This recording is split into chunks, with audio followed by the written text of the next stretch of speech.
Hi friends, welcome back to my channel be happy. ತುಂಬ ಏನಾದರೂ ಸೊಪ್ಪಿನ ಸಾರೆಲ್ಲ ಮಾಡಿದಾಗ ಬೇಜಾರಾದಾಗ ನಮ್ಮ ಮನೇಲಿ ಈ ಥರನೇ ತುಂಬ ಸಿಂಪಲ್ಲಾಗಿ ದಂಟಿನ ಸೊಪ್ಪನ್ನ ಯೂಸ್ ಮಾಡಿಕೊಂಡು ಸೊಪ್ಪಿನ ಹುಳಿನ ಮಾಡ್ಕೊಳ್ತೀವಿ. ತುಂಬ ಮನೆಗಳಲ್ಲಿ ಮಾಡ್ತಾರೆ, ಬಟ್ ನಮ್ಮ ಮನೇಲಿ ಈ ಥರನೇ ರುಬ್ಬೋದು ಎಲ್ಲ ಏನೂ ಇಲ್ಲದೆ ತುಂಬ ಸಿಂಪಲ್ಲಾಗಿ ಮಾಡ್ಕೊಳ್ಳೋ ಅಂಥ ಒಂದು ಸಾಂಬಾರು. ಅದನ್ನು ಇವತ್ತು ನಾನು ತೋರಿಸ್ಕೊಳ್ಳೋಣ ಅಂತ ಅಂದ್ಕೊಂಡಿದ್ದೀನಿ. ಸೊ ಇನ್ನೂ ಯಾರೆಲ್ಲ ನನ್ನ ಚಾನಲ್ನ ಸಬ್ಸ್ಕ್ರೈಬ್ ಮಾಡ್ಕೊಂಡಿಲ್ಲ, ಪ್ಲೀಸ್ ಸಬ್ಸ್ಕ್ರೈಬ್ ಮಾಡ್ಕೊಂಡು ನೋಡಿ.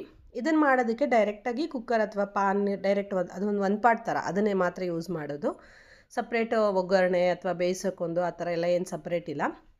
ಒಗ್ಗರಣೆ ಹಾಕ್ಕೊತಾ ಇದ್ದೀನಿ ಡೈರೆಕ್ಟಾಗಿ. ಫಸ್ಟು ಕುಕ್ಕರ್ಗೆ ಒಂದು 2 ಸ್ಪೂನಷ್ಟು ಎಣ್ಣೆ ಹಾಕ್ಕೊಂಡು ಸ್ವಲ್ಪ ಇಂಗು ಹಾಗೆಯೇ ಸ್ವಲ್ಪ ಸಾಸಿವೆ ಹಾಕ್ಕೊಳ್ತಾ ಇದ್ದೀನಿ. ಯೂಶ್ವಲಿ ನಾವು ಎಲ್ಲದಕ್ಕೂ ಸ್ವಲ್ಪ ಇಂಗು ಯೂಸ್ ಮಾಡ್ತೀವಿ, ಡೈಜೆಷನ್ಗೆ ಚೆನ್ನಾಗಿರುತ್ತೆ, ಹೆಲ್ಪ್ ಆಗುತ್ತೆ ಅಂತೇಳಿ.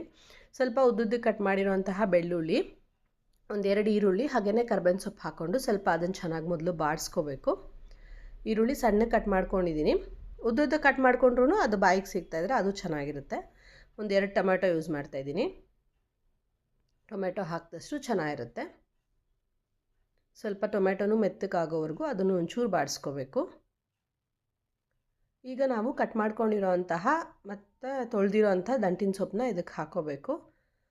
ನೀಟಾಗಿ ಚೆನ್ನಾಗಿ ವಾಶ್ ಮಾಡಿ ಒಂದು 2ರಿಂದ 3 ಸಲ ಈ ಥರ ಅದರ ದಂಟನ್ನು ಸೇರಿಸಿ ಕಟ್ ಮಾಡಿಕೊಂಡು ಅದನ್ನು ಹಾಕ್ಕೊಳ್ತಾ ಇದ್ದೀನಿ. ಒಂದು 2-3 ವಿಷಲ್ ಕೂಗ್ಸೋದ್ರಿಂದ ದಂಟು ಹಾಕಿದಾಗ್ಲೂ ಕೂಡ ಅದೂ ಕೂಡ ಚೆನ್ನಾಗಿ ಬೇಯುತ್ತೆ, ಏನೂ ತೊಂದರೆ ಇಲ್ಲ. ದಂಟಿನ ಸೊಪ್ಪು ಸ್ವಲ್ಪ ದೇಹಕ್ಕೆ ತಂಪಾಗಿದೆ. ಸೊ ಅದರಲ್ಲಿ ಯೂಶ್ವಲಿ ನಾವು ಮಾಮೂಲಿ ಮಶಪ್ ಮಾಡಲ್ಲ. ಮಶಪ್ ಮಾಡಬೇಕಾದ್ರೆ ಯಾವಾಗೂ ಮಿಕ್ಸ್ ಸೊಪ್ಪು ಯೂಸ್ ಮಾಡ್ತೀವಿ, ಒಂದು 2-3 ಥರ ಸೊಪ್ಪನ್ನು. ಈ ಥರ ದಂಟಿನ ಸೊಪ್ಪಿನ ಹುಳಿ ಇಲ್ಲ ಇನ್ನೊಂದು ಸೊಪ್ಪು ಸಾರು ನಾನು ಹಾಕಿದ್ದೀನಿ, ಆಲ್ರೆಡಿ ಅಪ್ಲೋಡ್ ಮಾಡಿದ್ದೀನಿ. ಆ ಥರ ಸೊಪ್ಪು ಸಾರು ಯೂಸ್ ಮಾಡ್ತೀವಿ. ಜಾಸ್ತಿ ಪಲ್ಯಕ್ಕೆ ಯೂಸ್ ಮಾಡ್ತೀವಿ. ಸ್ವಲ್ಪ ಹೆಸರು ಬೇಳೆ ಹಾಕಿ ದಂಟಿನ ಸೊಪ್ಪು ಹಾಕಿ ಪಲ್ಯ ಮಾಡೋದು ತುಂಬ ಚೆನ್ನಾಗಿರುತ್ತೆ. ಚಪಾತಿ ರೊಟ್ಟಿಗೆಲ್ಲ ಚೆನ್ನಾಗಿರುತ್ತೆ. ಜಾಸ್ತಿ ಅದೇ ಪ್ರಿಫರ್ ಮಾಡೋದು. ಒಂದು ಸಲ ಸೊಪ್ಪನ್ನು ಕೂಡ ಕೈ ಆಡಿಸ್ಕೊಂಡ್ಮೇಲೆ ಒಂದು 2 ಸಲ ತೊಳೆದಿರೋ ಅಂತಹ ತೊಗರಿಬೇಳೆ ಹಾಕ್ಕೊಳ್ತಾ ಇದ್ದೀನಿ. ವಾಶ್ ಮಾಡಿಕೊಂಡು ಒಂದು 2 ಸಲ ಅದನ್ನು ಡೈರೆಕ್ಟಾಗಿ ಹಾಗೆ ಹಾಕ್ಕೋಬೋದು. ಒಂದು ಸ್ವಲ್ಪ ಅರಿಶಿನ ಸೇರಿಸ್ಕೊಳ್ತಾ ಇದ್ದೀನಿ. ಅರಿಶಿನ ಬೇಳೆ ಚೆನ್ನಾಗಿ ಬೇಯೋದಕ್ಕೂ ಹೆಲ್ಪ್ ಆಗುತ್ತೆ. ಜೊತೆಗೆ ಅರಿಶಿನ ಅಡುಗೆಯಲ್ಲಿ ಸೇರಿಸೋದ್ರಿಂದ ನಮ್ಮ ಹೆಲ್ತ್ ಕೂಡ ಒಳ್ಳೆಯದು, ಅದು ಆ್ಯಂಟಿಬಯೋಟಿಕ್ಕು. ಇದಕ್ಕೆ ಸ್ವಲ್ಪ ಇವಾಗ ಸಾಂಬಾರು ಪುಡಿ ಸೇರಿಸ್ತಾ ಇದ್ದೀನಿ. ಹಸಿಮೆಣ್ಸಿನ ಪುಡಿ ಮತ್ತು ಸಾಂಬಾರು ಪುಡಿ 2 ಹಾಕ್ತಾಯಿದ್ದೀನಿ.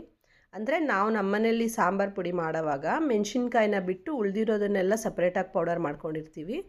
ಮೆಣಸಿನ್ಕಾಯಿ ಮಾತ್ರ ಹುರಿದು ಅದನ್ನೇ ಸಪ್ರೇಟ್ ಪೌಡರ್ ಮಾಡ್ಕೊಂಡಿರ್ತೀವಿ. ಆ ಉಳಿದಿರೋ ಪುಡಿ ಇದೆಯಲ್ಲ ಧನಿಯಾ, ಅದನ್ನು ನಾವು ಪಲ್ಯಕ್ಕೆ ಯೂಸ್ ಮಾಡ್ತೀವಿ. ಸೊ ಹಾಗಾಗಿ ಇವೆರಡು ಸಪ್ರೇಟ್ ಇರುತ್ತೆ. ಈ ಥರ ಸಾಂಬಾರು ಮಾಡೋವಾಗ ಎರಡನ್ನೂ ಸ್ವಲ್ಪ ಸ್ವಲ್ಪ ಹಾಕ್ಕೊಳ್ತೀವಿ. ಡೈರೆಕ್ಟಾಗಿ ಒಂದೇ ಸಲ ಸಾಂಬಾರು ಪುಡಿ ಮಿಕ್ಸ್ ಮಾಡಿ ಇಟ್ಕೊಂಡಿರೋರು ಅದನ್ನೇ ನಿಮ್ಗೆ ಎಷ್ಟು ಬೇಕೋ ಖಾರಕ್ಕಾಗತ್ತೆ ಇರೋಷ್ಟು ಅಷ್ಟನ್ನ ಹಾಕ್ಕೋಬೋದು. ಸೊ ಇದನ್ನೆಲ್ಲ ಸ್ವಲ್ಪ ಚೆನ್ನಾಗಿ ಮಿಕ್ಸ್ ಮಾಡ್ಕೊಂಡ್ಮೇಲೆ ಈಗ ಒಂದು ಸ್ವಲ್ಪ ನೀರನ್ನ ಸೇರಿಸ್ಕೊಳ್ಳೋಣ. ತುಂಬ ಜಾಸ್ತಿ ನೀರು ಚೆನ್ನಾಗಿರಲ್ಲ, ಏಕೆಂದರೆ ಒಂಥರ ತೆಳುವಾಗಿ ಆಗಿಬಿಡುತ್ತೆ. ಒಂಚೂರು ನೀರು ಎಷ್ಟು ಸ್ವಲ್ಪ ಕಡಿಮೆನೇ ಹಾಕಿದರೆ ಚೆಂದ. ಸೊ ನೀರು ಹಾಕಿದ್ಮೇಲೆ ರುಚಿಗಾಗತ್ತೆ ಇರೋಷ್ಟು ಉಪ್ಪು ಹಾಗೆಯೇ ಒಂಚೂರು ತೆಂಗಿನ ತುರಿ ಸೇರಿಸ್ತಾ ಇದ್ದೀನಿ. ತೆಂಗಿನ ತುರಿ ನಮ್ಮ ಮನೇಲಿ ಒಂಥರ ಮಸ್ಟ್ ಆ್ಯಂಡ್ ಶುಡ್. ತೆಂಗಿನ ತುರಿ ಇಲ್ಲದೆ ಯಾವ ಸಾಂಬಾರು ಆಗಲ್ಲ. ಸೊ ಹಾಗಾಗಿ ಕೊನೆಯಲ್ಲಿ ಅದು ಬೇಕಿದ್ರೆ ಬೇಡ, ಇಷ್ಟ ಇಲ್ಲ ಅನ್ನೋರು ಸ್ಕಿಪ್ ಮಾಡ್ಕೋಬೋದು. ಎಲ್ಲನೂ ನೀಟಾಗಿ ಮಿಕ್ಸ್ ಮಾಡಿಕೊಂಡು 2 ವಿಷಲ್ ಅಥವಾ 3 ವಿಷಲ್ ಆದರೆ ಸಾಕು. ಆರಾಮಾಗಿ 1 ಪಾಟ್ ಸಾಂಬಾರು ರೆಡಿ ಆಗುತ್ತೆ. ದಂಟಿನ ಸೊಪ್ಪಿನ ಹುಳಿ ಮುದ್ದೆಗೆ, ಅನ್ನಕ್ಕೆ ಎಲ್ಲದಕ್ಕೂ ಚೆನ್ನಾಗಿರುತ್ತೆ. ನಿಮ್ಗೆ ಯಾವ ಕನ್ಸಿಸ್ಟೆನ್ಸಿ ಬೇಕೋ, ಸ್ವಲ್ಪ ತೆಳು ಬೇಕಾ, ಸ್ವಲ್ಪ ಮಂದ ಬೇಕಾ, ಹೇಗೆ ಬೇಕೋ ಮಾಡ್ಕೋಬೋದು. ಸೊ ನೀವು ಒಂದ್ಸಲಿ ಮಾಡಿ ಎಂಜಾಯ್ ಮಾಡಿ.